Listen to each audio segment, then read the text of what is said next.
I, 42, male, had never doubted my marriage before. 8 years with my wife, Leah, 38, female, had been nothing short of solid, or so I had believed. We had built a comfortable life together, weekend dates, quiet evenings, and the mutual understanding that we had both chosen to remain child-free.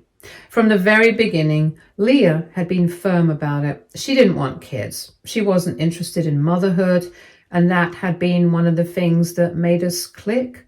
It wasn't just a preference, it was a core part of our relationship, one that shaped our future together. Which is why I never expected the bomb she dropped on me that evening. Leah had been acting strange for about a week, distant, distracted, always on her phone. At first, I assumed it was work stress. She had been dealing with some big projects at the office, and I figured she was just overwhelmed. But then she sat me down at the dinner table with this unreadable expression on her face, the kind that made my stomach twist. She said she had something important to tell me. I expected a confession about work troubles, maybe even something about her family. What I didn't expect was for her to calmly tell me that she had a daughter. I laughed at first. I actually laughed, thinking she was making some bizarre joke. But then I saw the way her eyes darted away and how her fingers twisted in her lap. She wasn't joking. She was serious. She told me that before we met, back when she was much younger, she had gotten pregnant. She had given birth to a daughter and given her up for adoption. She said she had buried that part of her life so deeply that she never thought she'd have to talk about it again. But now, out of nowhere, that daughter had reached out to her, saying she needed help. I sat there frozen, trying to process what I had just heard. 8 years. 8 years of marriage, and she had never told me this. I never once even hinted at it. We had conversations about our childhoods, our past relationships, our fears, our futures, and yet this had never come up. I asked her why she kept it a secret. She sighed like she was exhausted just from explaining it. She said she had made peace with it years ago, that she thought she would never have to be a mother, but now things were different. Her daughter, her biological daughter, who she had hidden from me all this time, was in trouble, and Leah thought it was only right to step up and be there for her. The way she said it made my stomach churn. I asked her what kind of trouble the girl was in. Leah hesitated just for a second, and that hesitation told me everything. She said the girl, Allie, was struggling, something about medical issues, financial problems, and a rough upbringing. She gave me a vague rundown as if she was choosing her words carefully, but I could see where this was going. Leah wasn't just telling me this to inform me. She was telling me this because she had already made up her mind. She wanted to bring Allie into our lives. I stared at her, waiting for the part where she asked how I felt about it. But that part never came. She had already decided. I was just supposed to go along with it. I felt sick. I told her as calmly as I could that this wasn't a small thing, that she had lied to me, whether by omission or otherwise, and that this changed everything. We had built a life together based on what I now realized was a lie. She never told me she had been pregnant before, never told me she had given up a child, and now, all of a sudden, she expected me to be okay with opening our home to a stranger. Leah's face hardened. She said Allie wasn't a stranger, she was her daughter. I almost laughed again, but there was nothing funny about it. I asked her if she had already spoken to Allie about coming here. She hesitated again, and that was when I knew she had. She had already told Allie she could come, that we would take her in, that we would be there for her. I couldn't even breathe for a moment. This wasn't just a lie of omission. This was manipulation. She had already made promises without consulting me, without even giving me the chance to process any of this. I asked her if she had told Allie about me. She nodded, looking uncomfortable, said that Allie knew she was married, but that she didn't think it was necessary to tell her. I had no idea she existed until now. I ran a hand over my face, feeling like the ground beneath me had just shifted.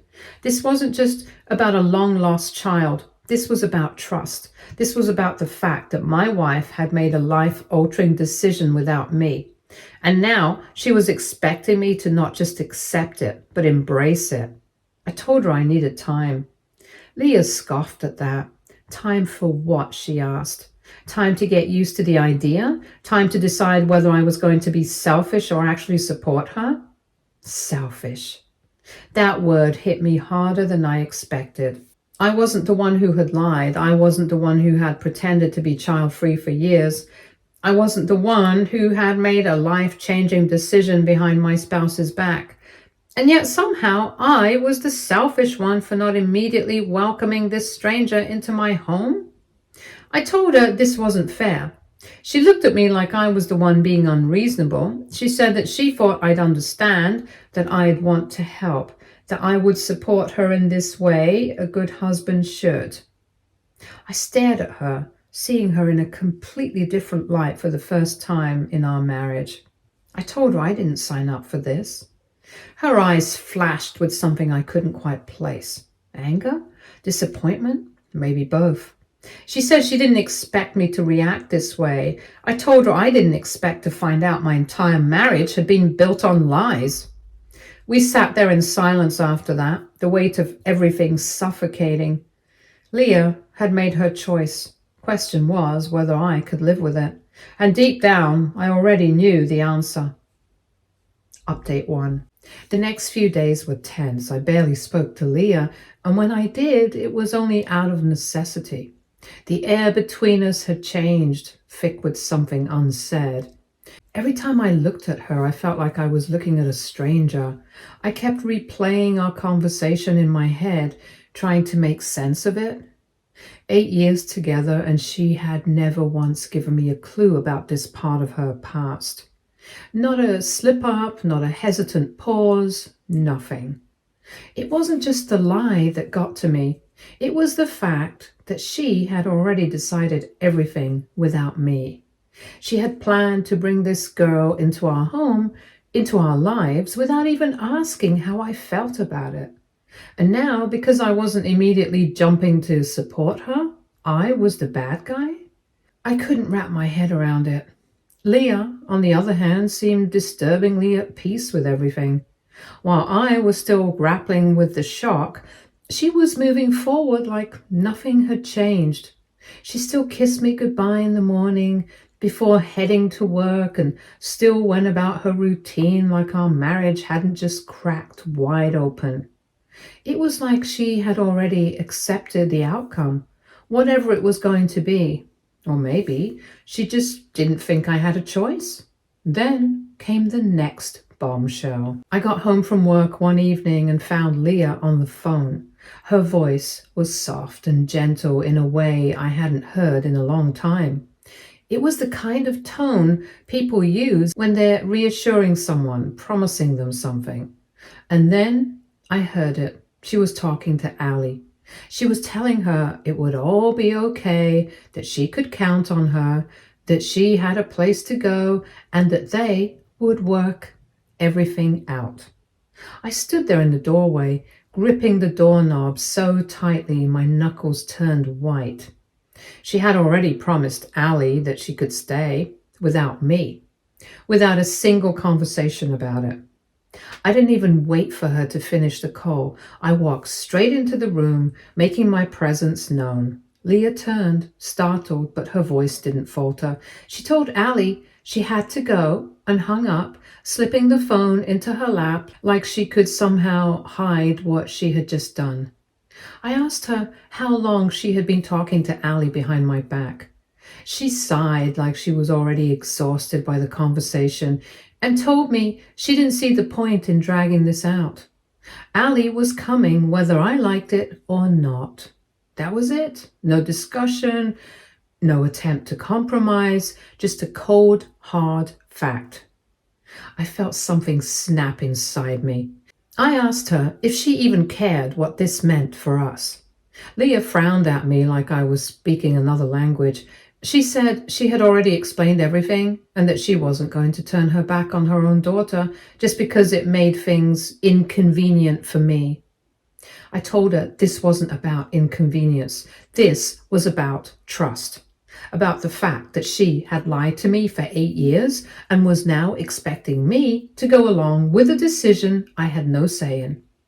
She rolled her eyes at that, saying she never lied. She just never told me. I couldn't believe what I was hearing. I reminded her that we had built a life together on the agreement that we were both child-free. That if she had told me about Ali from the beginning, we would have had a different conversation about our future. That maybe I wouldn't have married someone who had hidden something this massive from me. She shook her head, saying that was ridiculous, that I was being dramatic. I told her I wasn't being dramatic, I was being blindsided. Leah's patience snapped then. She accused me of being selfish, of making her choose between her marriage and her daughter. She said she had thought I was better than this and that I wouldn't just abandon her when she needed me. Abandon her. Like I was the one who had broken trust. I asked her why she even married me if she always knew there was a chance Ali would come back into her life. Why pretend to be child-free when she knew she had a child out there? Leah's face hardened. She said she had truly believed it wouldn't matter, that she had convinced herself Ali would never find her, that she wouldn't have to face it. And then, when Ali did find her, she realized she couldn't turn her away. I told her that was fine. She could be in Ali's life if that's what she wanted, but she wasn't going to make me feel guilty for not wanting the same. She laughed bitterly at that, asking if I was really willing to throw away our marriage over this. I looked at her, really looked at her, and realized she had no idea. No idea how much damage she had already done. No idea that I had already started imagining life without her. I told her I wasn't the one throwing anything away. She was. She had made the choice. She had decided what our life was going to look like without ever considering what I wanted.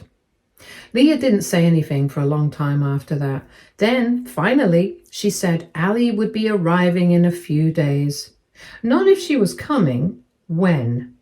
Like my decision didn't even matter, so I left. Date 2. I didn't go back home that night. I drove around aimlessly for a while, my mind a chaotic mess, before eventually parking in an empty lot outside a 24-hour diner. I sat there in silence, hands gripping the steering wheel, trying to process everything. The weight of it all was suffocating. Leah had decided, without me. She had already made the choice and mapped out our future without caring how I felt. The more I thought about it, the more I realized she never once asked me what I wanted. She just assumed I'd go along with it. I knew then that this wasn't just about Ali. It wasn't just about Leah lying or keeping secrets. It was about the way she saw me, like I was just a background character in her life. I checked my phone, a few missed calls from Leah, a couple of messages asking where I was, but nothing frantic, nothing that suggested she was truly worried, and that stung more than I wanted to admit.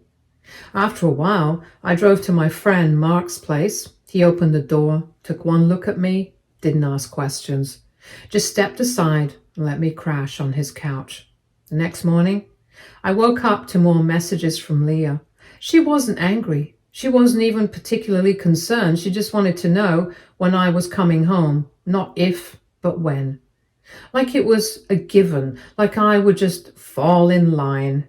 I didn't reply. Instead, I spent the morning talking to Mark, laying everything out. He listened quietly, nodding along, and when I was done, he leaned back and let out a low whistle. Mark told me that if Leah had hidden something this big from me for 8 years, there was no way this was the first time she had controlled things behind my back. He pointed out that she didn't seem to care how I felt, only that I wasn't cooperating. Hearing it from someone else made it worse, made it real. After a long talk, I decided I couldn't avoid home forever. I needed to go back and at least figure out my next move. By the time I walked through the door, Leah was sitting on the couch, scrolling through her phone like nothing had happened. She looked up, gave me a once-over, and sighed like I had just come back from some childish tantrum. She asked me if I was done being dramatic. I told her I wasn't being dramatic. I was thinking. She rolled her eyes and said there was nothing to think about. Ali was arriving in 2 days. That was it. I asked her one last time, was this really the life she wanted? Was she really okay with throwing everything away just to play mother to a kid she hadn't raised? Leah's expression didn't change. She just said it wasn't a choice, that Ali needed her. I told her that I needed a wife who respected me. She just shrugged and said she didn't see how the two things were connected. That was it. That was my breaking point. I told her I'd be staying somewhere else for the next few days, that I needed space. Leah waved a hand dismissively and said she'd give me time to calm down. Like this was just a phase. Like I'd eventually come crawling back. I left that night and moved into a short-term rental. I told Mark everything and he just shook his head, saying I deserved better. But it wasn't until the next day that the final straw arrived. Leah sent me a message, a single text.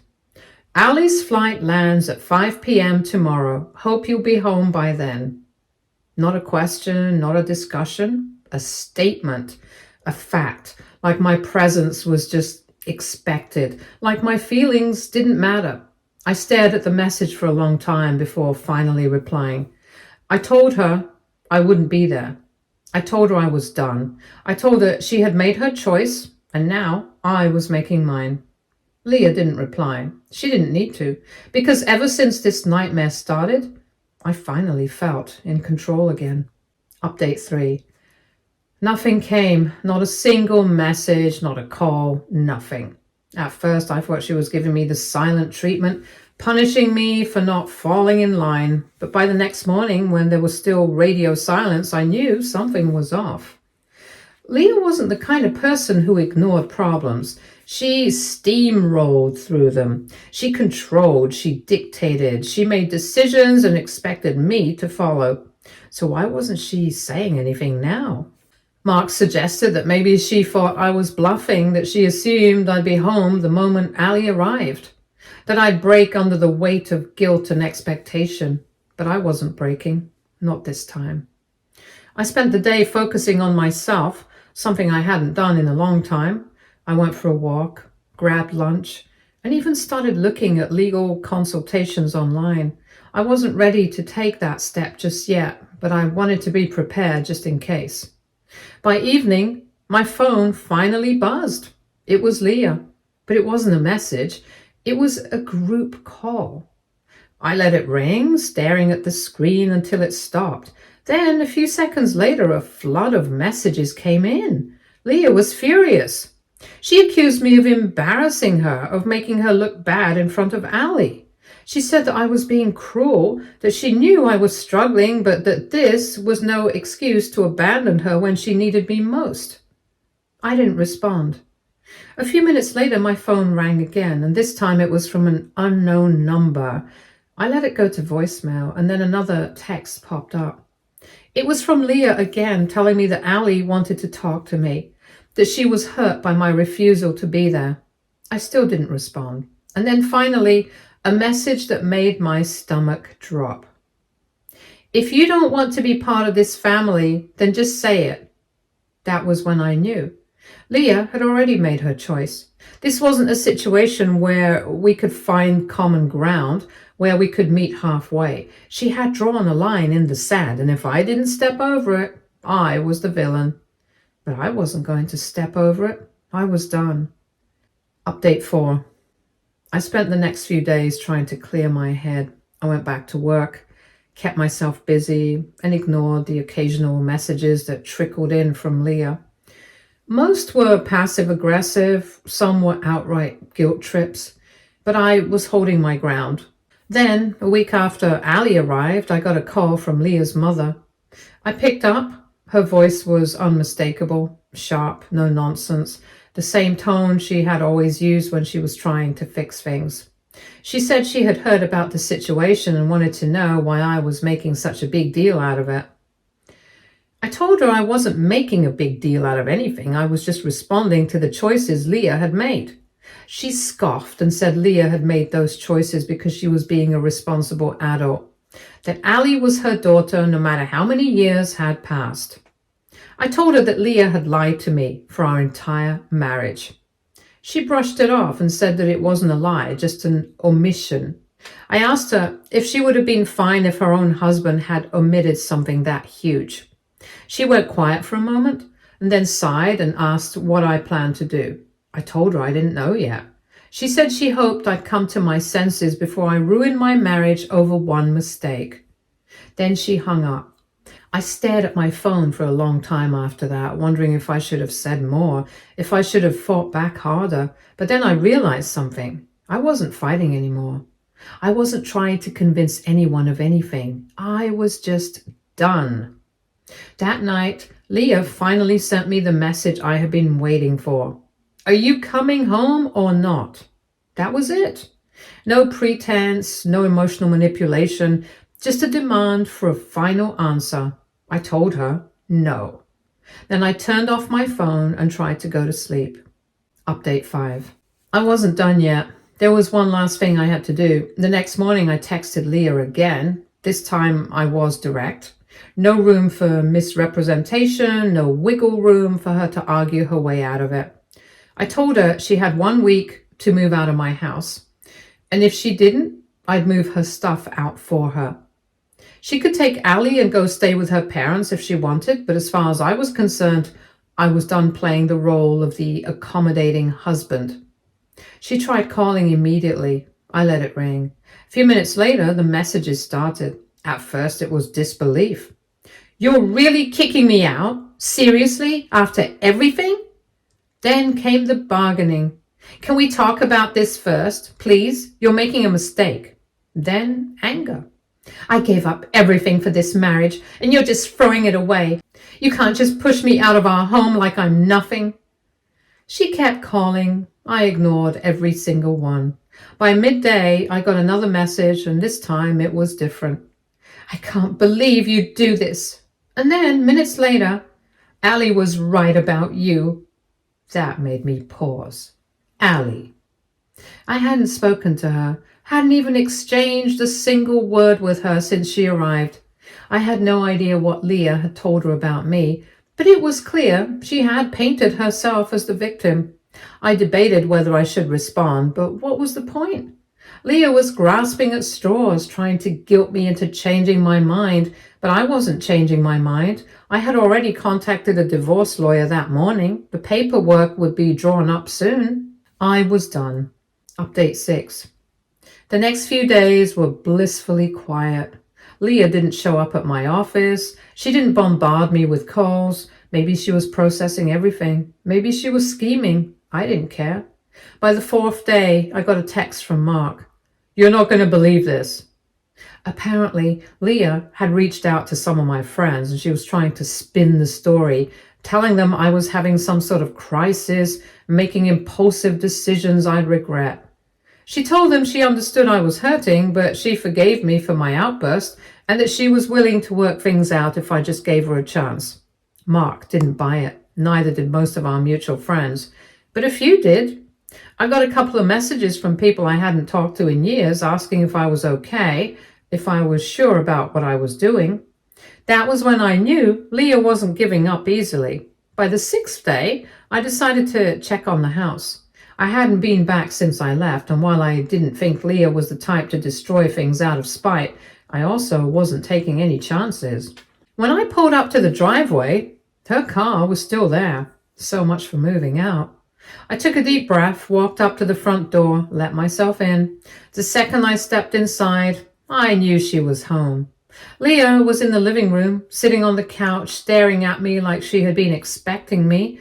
Allie was nowhere in sight. For a second, we just looked at each other. Then, finally, Leah spoke. She said she knew I was angry, that she understood why I was hurt, that she never meant to betray me, I told her none of that mattered anymore. She asked me to sit down so we could talk things through. I told her I wasn't there to talk.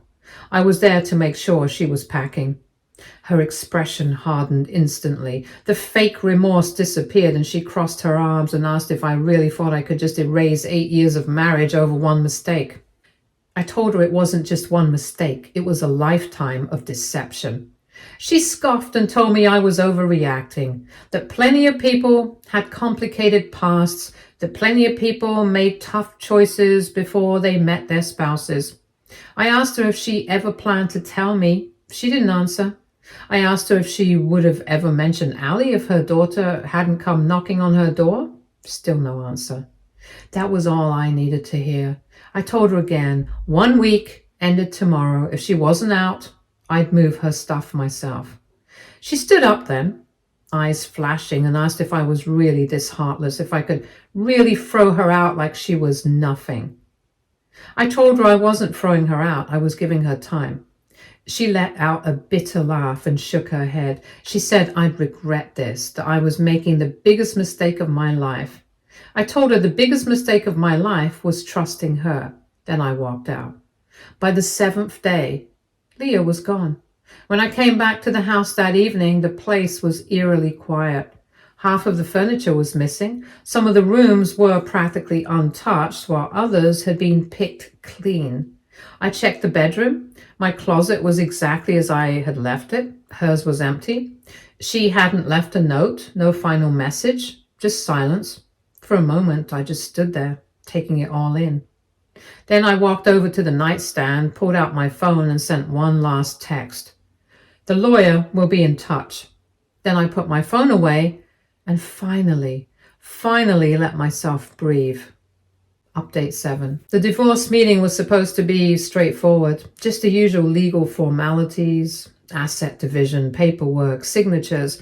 I had prepared myself for it, thinking Leah would treat it like a business transaction. But the moment we sat down in that conference room, I knew she had something else planned. She was dressed carefully, almost like she was trying to remind me of the woman I had once loved. She sat across from me, hands folded neatly, eyes filled with forced regret. I ignored it. The lawyers started going over the documents.